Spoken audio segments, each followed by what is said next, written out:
Alright, wat doen ons vandag? Ons maak posbos, ja. Hier gaan ons nou gou 'n bietjie kyk met die dieseltolmasjien waar hy. Daar sien ja.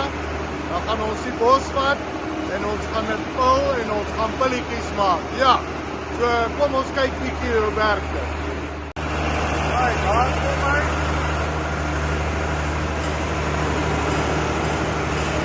Lekker lang vesel.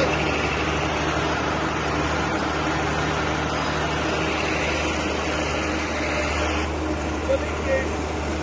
Dit is bietjie aan.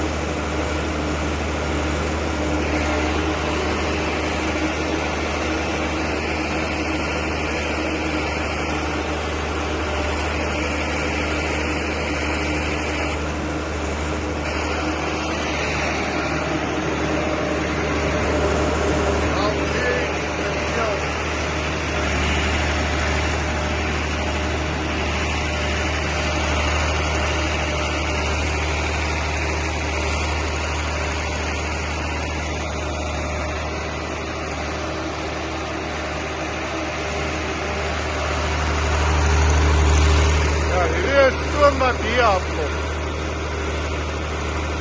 Werk nou hier so bietjie onnodig aan. Kyk daar. Dit is hier goed.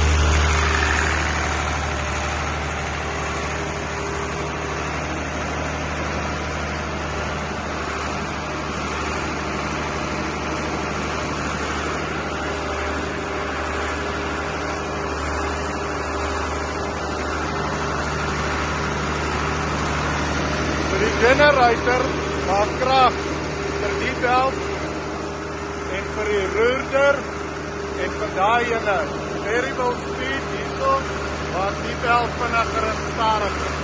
As ons mag meer daar vir die engine koppel direk aan tolmasjien, generator draai en daar is die koppel. Ja, tussen die koukbossel. Dis wat nou kan verwag. Ons kan seker bietjie meer draai.